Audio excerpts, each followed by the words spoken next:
검찰, 오늘 이준서 재소환, 이유미와 대질신문 가능성, 단독 범행 속전속결, 역풍은 없는가?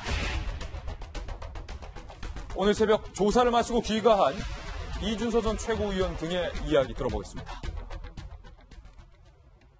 이게 만약에 허위일 경우에는 당신이 법적 책임을 질 수 있다. 굉장히 무거운 책임을 질 수 있다. 얘기는 하지 않았습니다. 사실대로가 뭘 의미하냐. 그때도 이게 뭘 뜻하시는지 몰랐고요. 그래서 의문 삼아서 물어봤는데 역시나 이상한 또 개인적인 얘기라고 얘기를 했기 때문에 더욱더 저는 끝까지 몰랐습니다. 그럼 솔직하게 조작이라고 얘기를 했어야 되는데 그렇지 않았기 때문에 저는 그렇게 생각 못했습니다.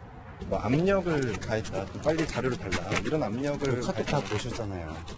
네, 그게 다인데 어떤 그게 압력이라고 생각하시나요? 압력을 가하신 적도 없지. 네. 카톡 내용이 답니다.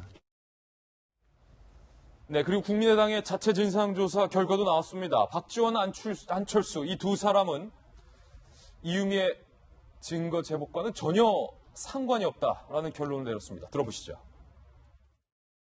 이유미는 최초에 카카오톡 단체 대화 메시지 캡처 화면을 조작해서 제공하였고 뒤이어 음성 녹음 파일까지 남동생을 동원해 조작해서 이준서에게 제공했습니다.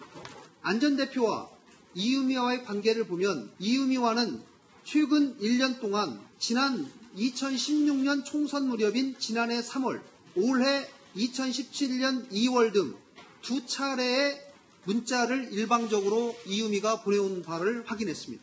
두 번 다 안 전 대표는 답을 하지 않았습니다. 박지원 전 대표와 이준서 간 또 안 전 대표와 이준서 간의 관계가 사건을 공모할 만큼 자주 연락하거나 친분이 높다고 보기 어렵다는 판단을 내렸습니다. 국민의당은 안철수는 몰랐다만 밝히고 이 제보 조작 사건에 손을 턴 겁니다. 정세영 위원님, 국민의당이 손을 털었는데 어째쯤쯤해요? 일단은 그 이유미인 그 평당원 이유미의 단독 범행이다라는 것이 어제 국민의당 발표의 핵심입니다. 윗선은 전부 다 몰랐다. 올라가면 박지원 전 대표하고 안철수 전 대표도 당연히 모르는 일이었다. 라면서 이제 손을 씻어주는 그런 기자회견이었는데, 네. 그와 별도로 어떻게 검찰 조사가 있었죠. 그는 아직 검찰 조사 결과는 나오지 않지만 똑같이 진술을 했습니다. 그렇지만 이제 만에 하나 다 양보를 해서 이유미의 혼자의 완전한 단독 범행이라고 하더라도 국민의당이 책임이 없냐? 그거는 아니죠. 예. 여러 번 지적이 됐습니다면은 그렇게 그 조작된 화면하고 그걸 가져왔을 때 거기 검사 출신이나 똑똑한 기자 출신들이 얼마나 많은데 하나도 검증을 하지 못했고 또 마지막에 그것이 사실이 드러난 다음에 나왔던 그 자세 우리는 몰랐다고 하면서 그 거리를 두는 자세 자체도 이게 국민들이 국회에서 세 번째 당으로 만들어줬는데 국민의당을 그거에 대한 어떤 국민들의 어떤 기대에 부응하지 못하는 그런 모습이라서 굉장히 아쉽습니다. 굉장히 아쉽다.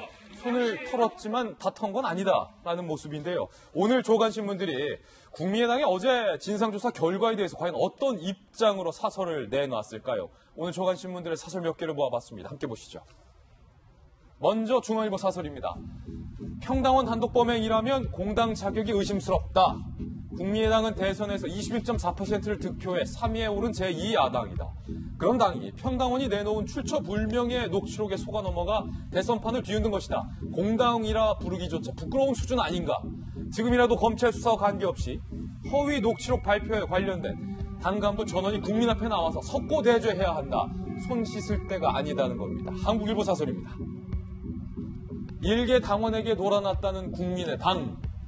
명색이 원내 제3당이자 유력한 대선 후보를 낸 공당이 일개 당원의 제보 조작에 놀아났다는 사실만도 결코 가볍지 않기 때문이다.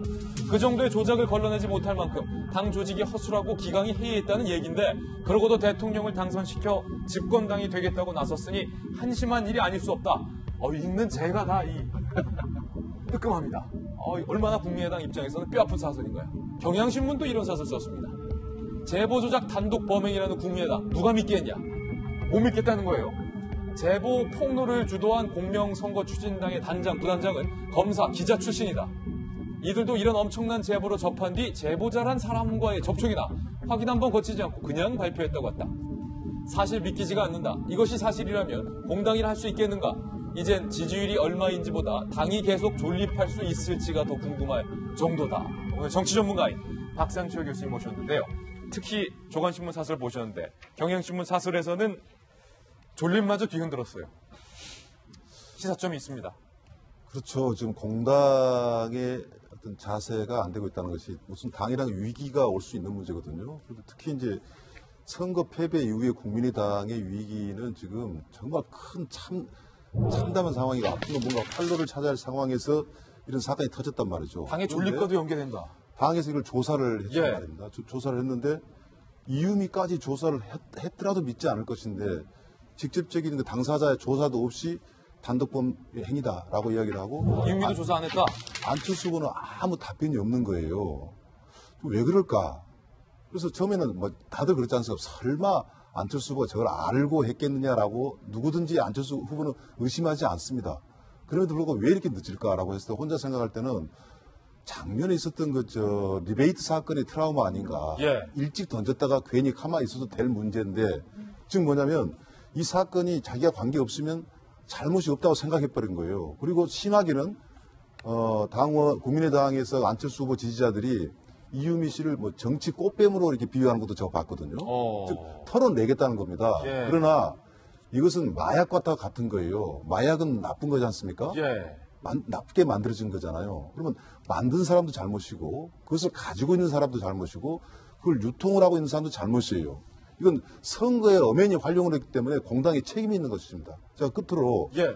공명선거 추진단이라는 것은 뭐냐면 상대방 후보를 어렵게 만들고 우리 후보를 당선시키는 겁니다. 분명히. 그랬을 때 근거 있는 것으로서 국민들이 설득 있는 자료를 가지고 공방을 해요. 대통령이 될 수 있는 가능성이 굉장히 높은 후보한테 그것도 아들하고 관련된 문제를 가지고 했을 때는 그 검증 없이 했다? 관계가 없다? 이런 것 자체가 공당으로서 자세가 전혀 안 보이기 때문에 저런 사설이 저는 나오고 있다고 봅니다. 예. 김무식 교수님.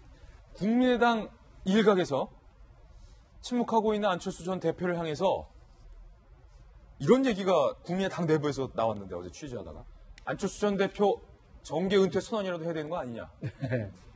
사실은 지금 전 몇 가지 좀 지적을 해보고 싶은데요. 그 박주선 비대위원장이 26일 날 공개 기자회견 사과를 했잖아요. 좀 사과를 하고 검찰의 조사를 지켜보고 나서 당에 그 다음에 행보를 정하겠다 했으면 좀 깔끔했을 거라고 봅니다. 지금 생각해보면. 왜냐하면 그렇게 하지 않고 사과한 이후에 진상조사단을 만들었어요. 근데 진상조사단이 사실 한계가 있는 수밖에 없지 않겠습니까? 그러니까 진상조사단의 진상조사도 제대로 되지 않았고 진상조사도 엉터리고. 되지 않았고 또 진상조사를 하다 보니까 또 관심은 많이 끌어놨어요. 그러니까 국민적 관심과 의혹은 커지는데 정확히 진상조사가 안 되는 경우라고 한다면 이제는 마지막 남은 검찰 조사를 쳐다볼 수밖에 없는 상황인데 예. 만에 하나 검찰 조사와 진상조사단의 결론이 다르게 나오면 당으로서는 또 한 번 참혹한 그 지경에 처하게 되지 않겠습니까? 만약에 검찰 조사에서 누구 윗선이 인지했다. 그렇죠. 그러니까 예. 진상조사단의 활동을 굳이 할 필요가 있었는가는 의혹이 하나 들고요. 두 번째로는 아까 지금 모든 사설과 우리 박 교수님 말씀하신 게 정확히 맞습니다. 공당이 자기가 사전에 인지했건 개입을 했건 지시를 하지 않았건 아무 상관없이 검증에 부실했고 실제로 이것을 공개 기자회견을 통해서 네거티브를 했고 그다음에 그것의 최고 당사자였던 상임선대위원장과 후보가 있으면 정치적 도의적 책임은 벗어날 수 없는 겁니다. 그러면 그건 법적 책임과 상관없이 가장 신속하게 빠른 시일 내에 적어도 박지원 상임선대위원장과 안철수 후보께서 나와서 가장 일반적인 원칙이라도 유감 표명을 하고 정치적 책임에 대해서 이야기를 했어야 되는 겁니다. 근데 그 타이밍을 놓쳐버린 거죠. 그러니까 우리 앵커가 말씀하신 것처럼 정견태까지 뭐 이야기가 나온다는데 아직 그 정도까지 나올 상황은 아닌 것 같습니다만 적어도 안철수 후보가 자기 스스로가 그 당의 공식 후보였다는 사실을 생각한다면 이유미 개인과의 사실관계 확인과 이유미 개인과의 관련이 없다는 것을 따져보기 이전에 정치적 책임으로서 자기 스스로의 유감 표명을 하는 것이 분명 옳았다 생각이 들고요. 지금은 얼굴을 못 본 지가 너무 오래됐기 때문에 국민들이 이제는 얼굴이라도 보고 싶은 생각이 있는 거 아니겠습니까? 예. 저는 그런 측면에서 우리 안철수 후보가 모든 공당과 모든 정치인은 위기가 기회일 수 있습니다. 지금이라도 늦지 않았으니까 기회로 삼을 수 있는 정말 최선의 좀 방책을 찾기를 바랍니다. 어제자 기준으로 국민의당의 정당 지지율, 특히 호남에서의 정당 지지율이 자유한국당보다도 더 낮게 발표가 됐습니다. 시사점이 분명히 있다라고 생각합니다. 첫 번째로 국민의당의 늦은 밤까지의 검찰 소환 조사에 대한 뉴스 보도해드렸습니다.